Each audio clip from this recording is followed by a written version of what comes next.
Привет, Дима, канал Зерхауса. В последнее время я со своей девушкой довольно часто играю в разные ворота, как платные, так и бесплатные кооперативные игры. И конкретно сейчас мы с ней играем в игру The Headliners. Надеюсь, произнес хоть как-то более или менее правильно. Главная идея игры в данной чем? Главная идея этой игры в том, что мы выступаем в роли журналистов, которые приходят, либо прилетают, ну, в данном случае прилетают в некий город, который находится под вторжением инопланетян. И мы должны делать просто максимально обезбашенные фотографии по страшности, по безумию просто происходящего, и потом получать за это деньги, прокачиваться и каждым разом, скажем так, в принципе, делать фотографии все страшнее, потому что нужно набирать все больше и больше количество очков за более безумные фотографии. Летает. Вон она, вон она. Ага. Где? Сверху. Бежим! Бежим! Куда? Куда-нибудь, пока она не приземлилась на нас. Я в установку стану. Чувствуешь, сверху. Ого! Ого! Ребята. Я заснял. Все. Я мертв! Я убегаю. Я жив? Я мертв. Заберите мой фотоаппарат. Мне нужно назад.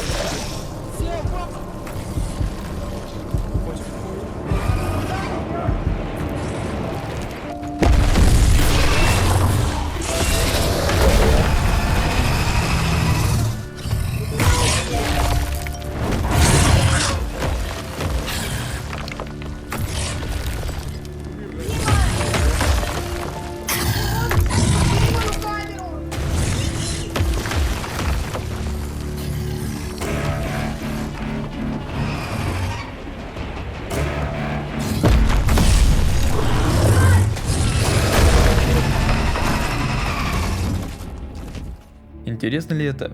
Да, действительно интересно. Более того, на самом деле, если вы играете еще и не один, а с какими-то своими друзьями и коллегами, то это еще и довольно весело.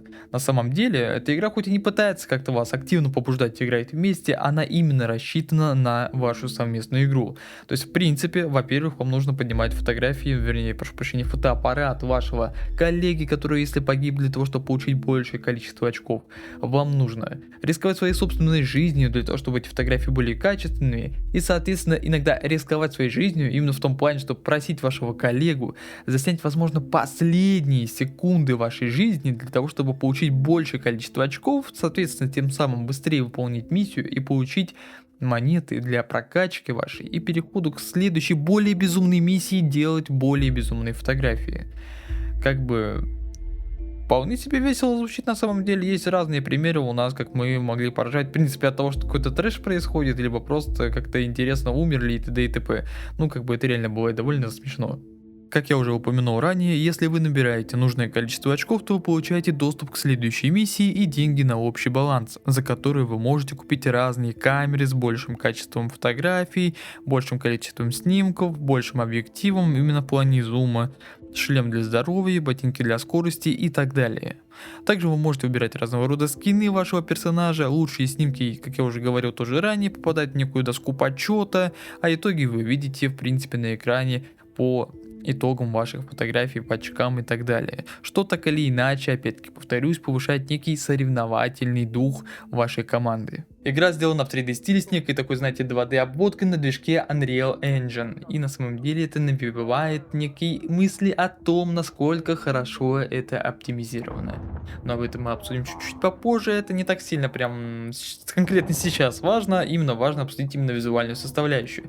Потому что здесь, несмотря на то, что в принципе сама по себе обстановка довольно такая в стиле хоррора сделана, но так или иначе, это именно больше направлено на какую-то смешнявку, на какой-то прикол, угар между, в принципе, вашими там соигроками и так далее. Потому что вы будете умирать от того, как умираете вы сами, либо от того, что вы удивительно почему-то не умерли, либо вы будете угорать от того, что как-то умер ваш товарищ очень смешно, либо его как-то очень смешно утащил какая-то летающая хрень в небо, и вы такие: о, прикольно, еще и успеть это зафотать вообще прекрасно, потому что фотки там, да, ну реально получается довольно угарные, и в принципе ситуация довольно смешная от того, что вроде такой трешняк вокруг происходит, и вы еще как-то умудряетесь в принципе в этом всем выживать, как бы вот.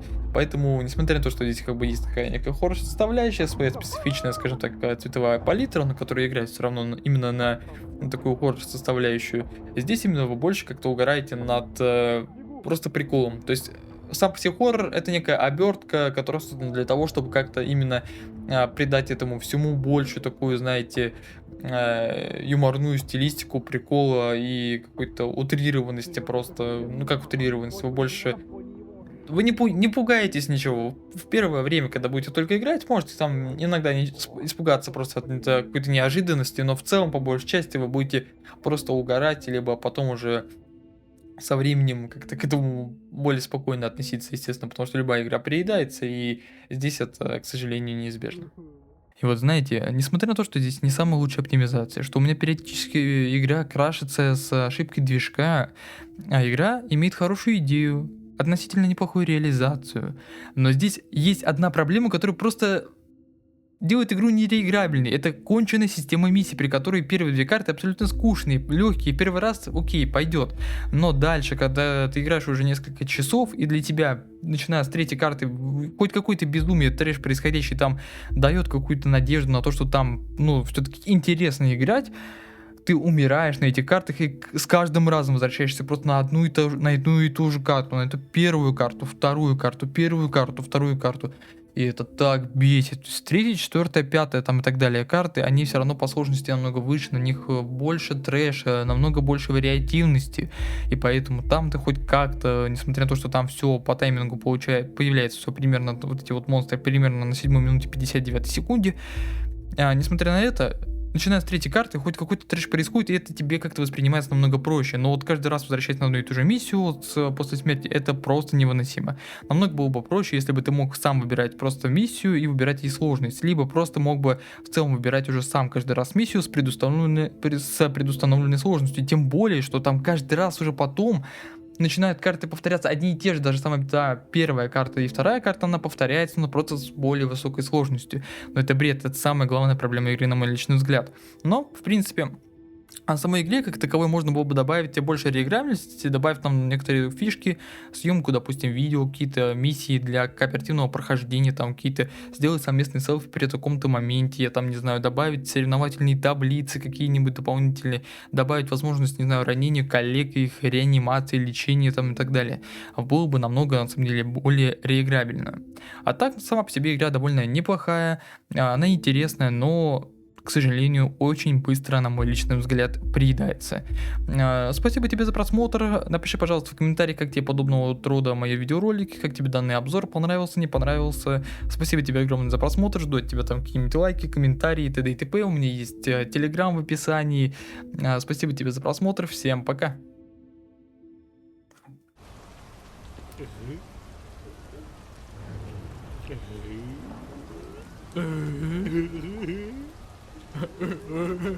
Ты у меня снимаешь камеру. Снимаю. Вот рядом со мной стоят дебилы. Особенно этот. Патрик. Спанч Боб.